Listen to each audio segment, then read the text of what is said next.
stranger, and Death Valley's my stamping ground. Many's the tale of adventure I'm going to tell you about the Death Valley country. True stories, mind you. I can vouch for that. Every town has its town bum. And this is the story of the man who enjoyed that dubious distinction in the California mining town I'm going to call Amargosa. It's the true story of Solomon in all his glory.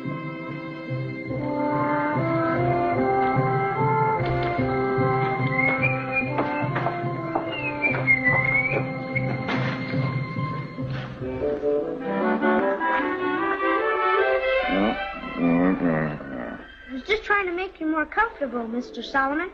Your head was clean off the post. I wish you'd come on over to my house and sleep on the hammock. You'd be real comfortable there. You're a good Samaritan, Sandy, my friend. Don't worry about me. Go, sell your papers while the news is still news. Papers ain't out yet. Then go enjoy the pleasures of use while you can.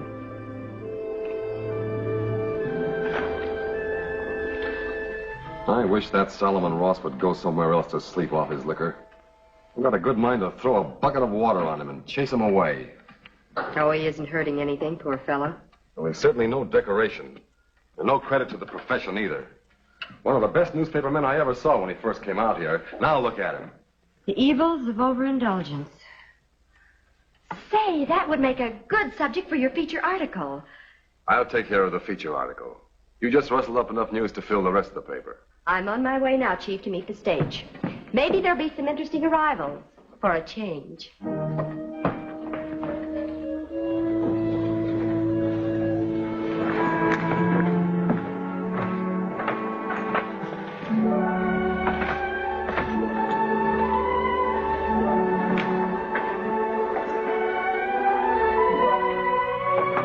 Could I help you, miss?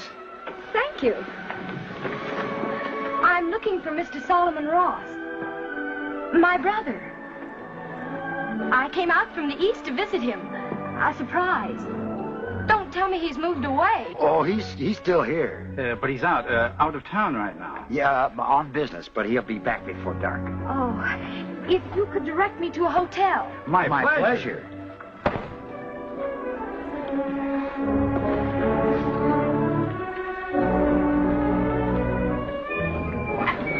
They said Solomon was out of town. Yeah. Something tells me news is in the making.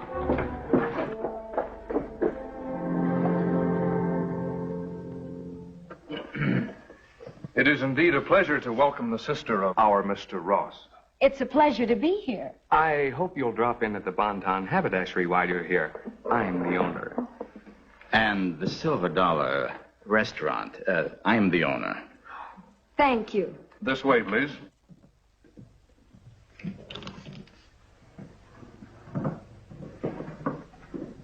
Well, where do we go from here? You boys certainly have talked yourselves into a fine spot. But we couldn't tell her the truth, Margie, that her brother's a bum. Boy, oh boy, she's certainly the best-looking girl that ever set foot in Amargosa. And she'll shake the dust of Amargosa from those feet when she lays eyes on our Mr. Ross. Then she mustn't.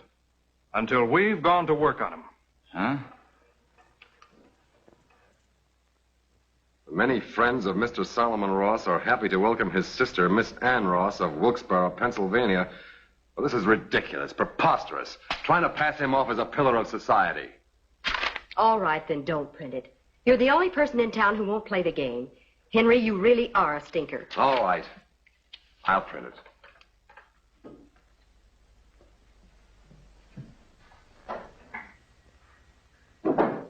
With some slight editorial additions.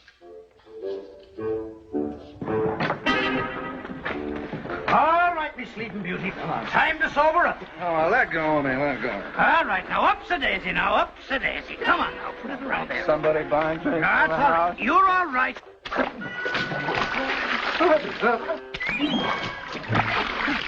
What's the idea? We're sobering you up for your sister. My sister? Your sister Ann.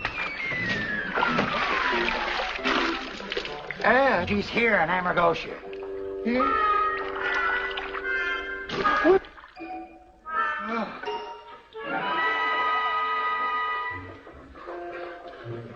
Give him the works, Leo. It's on me. Well, I appreciate all the trouble and expense you fellas are going to, but I can't figure out why you should bother.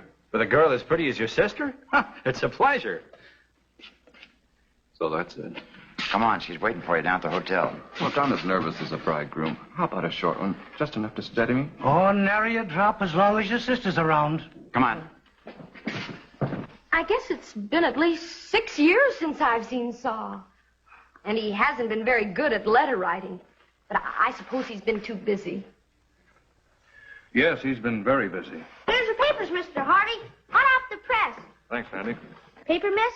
Something about you in it on the front page. Oh, I can see where you're going to be a newspaper man when you grow up. No, ma'am. Mine ain't into there. I got a big mineral collection. Oh. Oh, allow me. Thank you. Thanks. I'll see ya. It isn't very often that I make the front page. The many friends of Mr. Solomon Ross, our local Horace Greeley, and prominent man about town, are happy to welcome his sister, Miss Ann Ross of Wilkes-Barre, Pennsylvania, who arrived today to pay him a surprise visit. Oh, Saul! Ann. Shades of Beau Brummel. It's so wonderful to see you again. Well, I'm sorry I was out of town when you arrived. Oh, you're thin and worn. You've been working too hard on the paper. Paper? The Amargosa record. You don't need to pretend. It's right here on the front page. Our local Horace Greeley. Horace Greeley was a newspaper editor, wasn't he? Oh, yes. He was one of the greatest. Just as you'll be someday. How long do you plan to stay out here, huh? Everybody's been so lovely to me. Maybe for quite some time. Oh. It serves you right, Henry, for embellishing that notice in the paper. You said he was the local Horace Greeley, not me. All right. You want to pose as editor? Be the editor. Get the next issue out on your own. I'll have no part in it. Fall flat on your face and then explain that to your precious sister. I'm going to tear down the old hotel and put up a new one, brick and stone. It'll be the finest building in this part of the country. You're not listening. Oh, I was thinking about poor Solomon. What about him? Grubbing away in the office, getting out the paper. Well, I'm having such a lovely time. Are you? There's somebody coming. Hi, Mr. Hardy. Hello, man. Hello. How's prospecting, Sandy? Just fine. I got some swell new samples of copper and silver. Well, I'll see ya. Bye. Bye. He shouldn't be alone in these hills. It'll be dark pretty soon. Well, there are no Indians around here. And no bad men. I promise you. It has been a long time since Sol Ross has done any newspaper work, or any kind of work for that matter. And to find himself behind a desk again, faced with the necessity of getting out a paper, even a small one like the Amargosa record, is proving tougher than he had figured. For hours, he's been struggling to write an editorial, but the thoughts just won't come. And the only thing he can think of has nothing to do with the job at hand. At last, he can stand it no longer.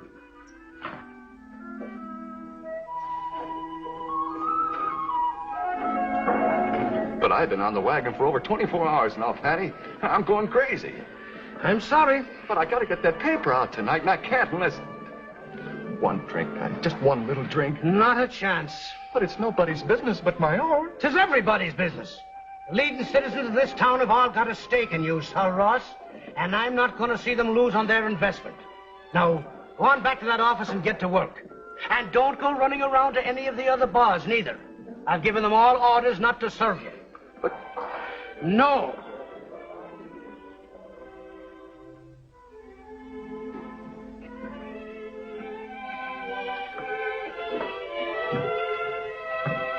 Hello. So they sent you over here to ride herd on me, huh? Well, I don't know what you're talking about. I just came in to type up my social column. At this hour? Almost midnight.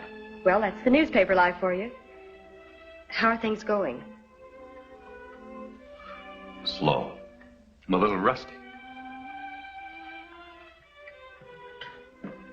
It was slower than slow and far from being sure.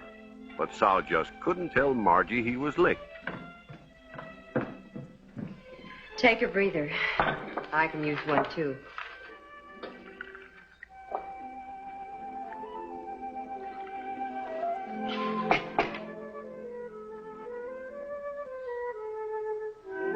What's the matter, ink on my face? No, I was just thinking. As long as I've been around this town, this is the first time I've ever really seen you. Well, let's hope it won't be the last time. Well, back to work. And back to work Sal went, with Margie's words, "Let's hope it won't be the last time," spurring him on. Well, guess that does it. Just finished my set. Here's your social column. You been all your time just writing this? I'm kind of slow, too.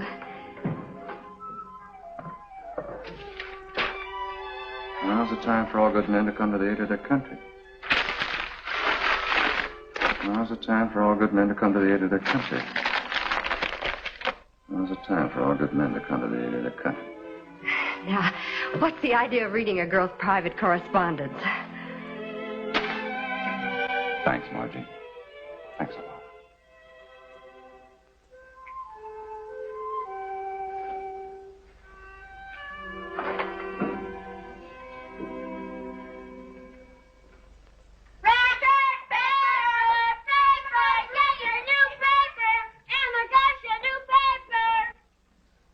By golly, Sal did all right. All right. You did darn good. Yeah. Hey, Henry, did you see the issue Saul put out? Not yet. Pretty bad, huh? You should be that bad. This is big city stuff. Yeah, you ought to read it yourself and learn something. But you'll have to admit, Henry, it was a good issue. You don't have to rub it in. That's all I've been hearing all around town. Well, in next week's issue, I thought You're not getting out any more issues. You're through. Through? No, Henry. Yes, King Solomon is abdicating. Not yet. Let me stay on it. Right now, this minute. But my sister's coming to the office Your sister's not going to find you here. Henry, have a heart. Are you going to get out of here, or have I got to throw you out? Leave him You alone. stay out of this. That's the way to push her out.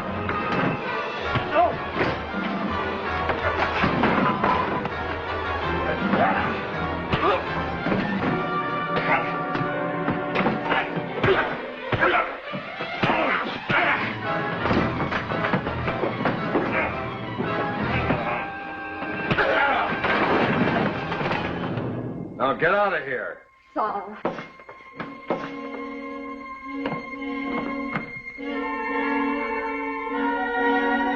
Saul, where are you going? What do you think?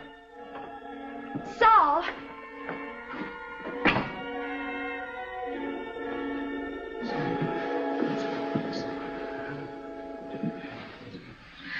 Have you looked everywhere? Now, don't worry, Ann. He'll turn up. But he's been gone almost 36 hours. He could have been called out of town unexpectedly. His things are still in his room. Maybe he's writing somewhere and he doesn't want to be disturbed. Sure. You know how writers are. That wouldn't be like Saul. No, something's wrong. And if you won't go to the sheriff, I will. What, Miss Ron? Solomon. Oh, I knew something had happened. You're hurt. You've had an accident. Saul, you're intoxicated. Oh, no, I'm not. I'm drunk. Roaring, stinking drunk. How could you? Because I'm Saul Ross, the town bum. Don't say that. That's not true. Yes, it is. Ask them. They're the ones that picked me out of the gutter. Old Charlie here. He dressed me. Dutch here, he fed me. And Stu, he got me my room. What did you do? Oh, yes, he gave me my haircut. Big joke while it lasted. Almost fooled myself.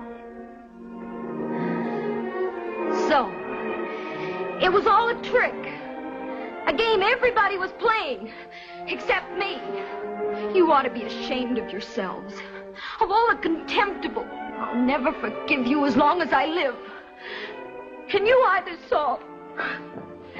Oh.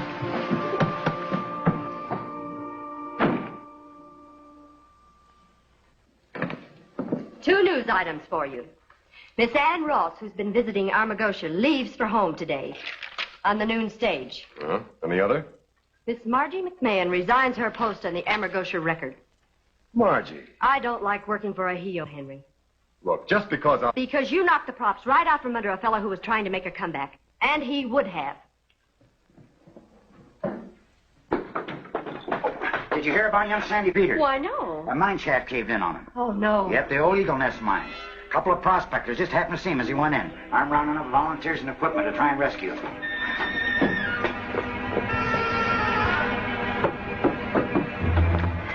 Saul, wake up. Saul, please. Saul, Sandy's been hurt. Oh, Sandy's been hurt. Yes, Saul. He needs help. Oh. Help?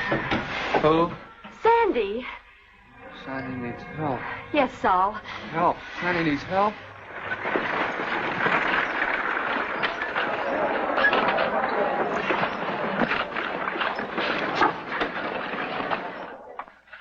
Is he still alive? I don't know, but he won't last long without air. How far down is he? 30 to 40 feet in the gallery off the main shaft. Well, what are you digging here for? Why don't you clean the shaft out? It's all choked up, and the shoring is so rotten we're liable to pave the whole thing in if we fool with it.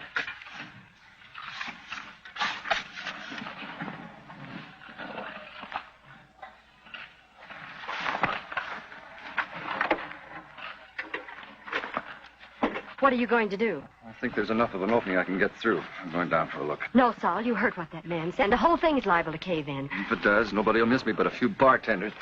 And me. If I get out of this, I'll ask you to repeat that. Hey, Nate, help me with this rope.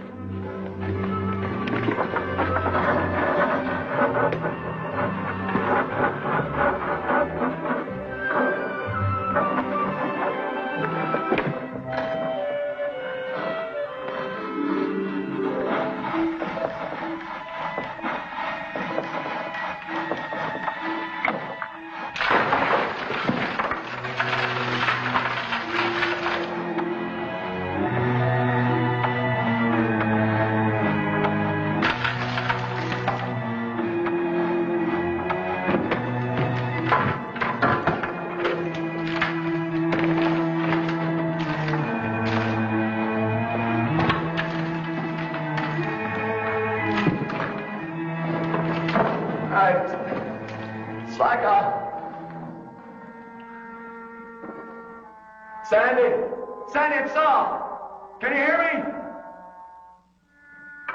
Margie, take this story. Gallery block cellar with fallen debris. Hey, the boy still unknown. I'm attempting to get air to him.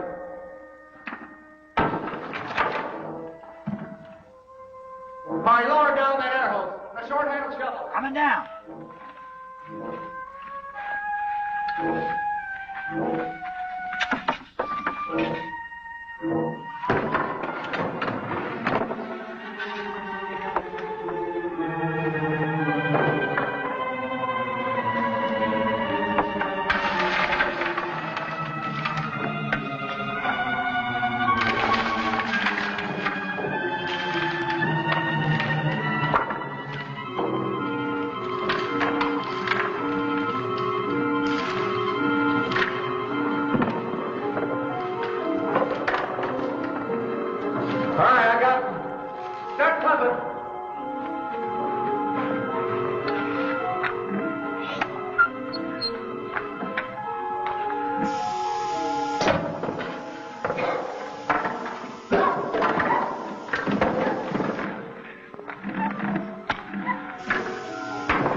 What's going on? Did they find him yet? When did it happen? How far down is he? Who are they pumping air to? Here are the facts so far. Saul's down there giving me the story. Saul? Down there? Yes, Saul. Well, you've always wanted to get out an extra. You will never have a better reason. Yeah. Yeah, now get out hourly bulletins, too. And Henry, make sure Saul gets the credit.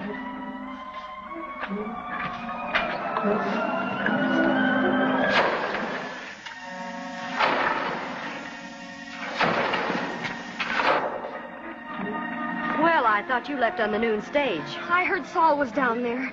Is there anything I can do? Yes. Pray. Night found the rescue work continuing at a feverish pace, with eager volunteers ready to step in and carry on as the man became exhausted.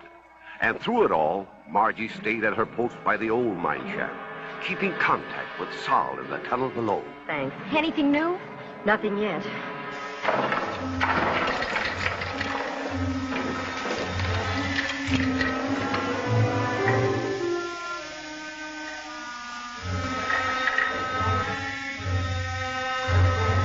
Margie, can you hear me? Yes, Saul, go ahead. I tunneled through about 6 feet, but there's no changing what's ahead. I still haven't got any answer from Sandy.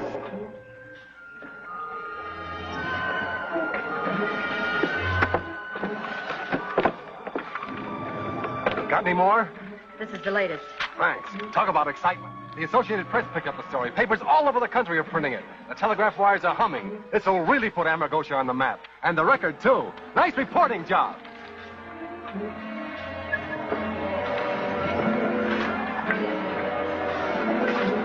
By the time daylight came, there wasn't much hope of finding Sandy alive, but the rescue work went on without slackening. Margie! Margie! Yes, Saul? I just broke through dirt. I struck a pile of caved-in timber. Sandy! Sandy, it's Saul. Can you hear me? Sandy! Sandy! Sandy, it's Saul. Can you hear me? Saul.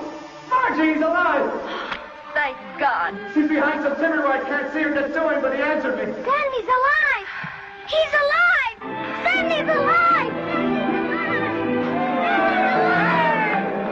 Sandy, are you hurt?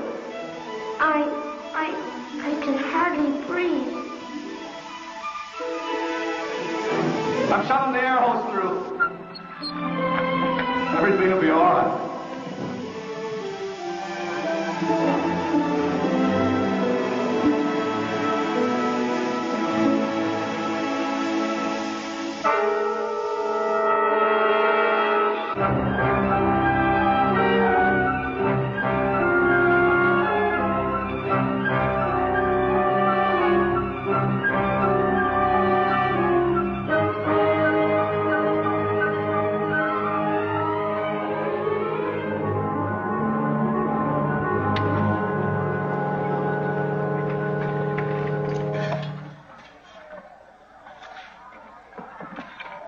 He's all tuckered out. He'll be all right.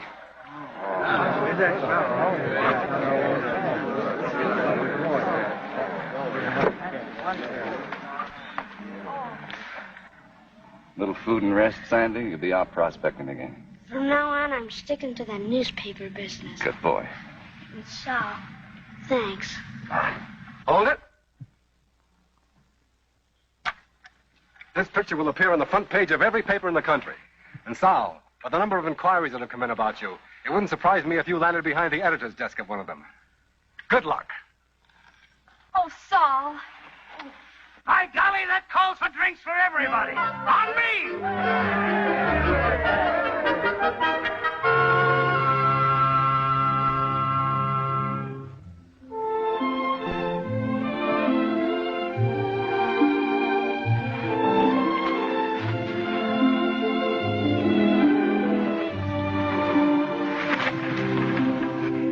Solomon in all his glory.